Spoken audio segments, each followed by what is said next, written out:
আবারও নতুন ক্ষেপণাস্ত্র উৎক্ষেপণ করল উত্তর কোরিয়া। ফ্রিকি নিউজে চলুন জেনে নিই সেই সম্পর্কে বিস্তারিত। আবারও শক্তি প্রদর্শন করল উত্তর কোরিয়া। আন্তর্জাতিক মঞ্চের নিন্দা উপেক্ষা করে আবারও ব্যালিস্টিক ক্ষেপণাস্ত্রের পরীক্ষা চালালো কিমের দেশ। এই নিয়ে গত এক মাসে 3বার ক্ষেপণাস্ত্র উৎক্ষেপণ করল উত্তর কোরিয়া।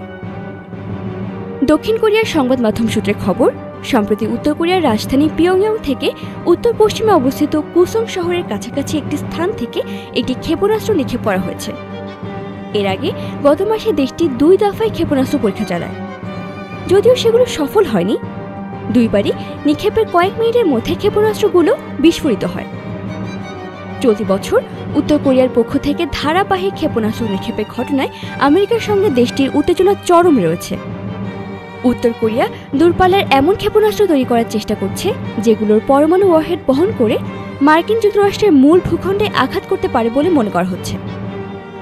আন্তর্জাতিক স্তরে নিন্দা এবং জাতিসংঘের নিষেধাজ্ঞা উপেক্ষা করে সাম্প্রতিক বছরগুলোতে নিজের পরমাণু অস্ত্র ও ক্ষেপণাস্ত্রের পরীক্ষা তীব্রতর করেছে উত্তর কোরিয়া।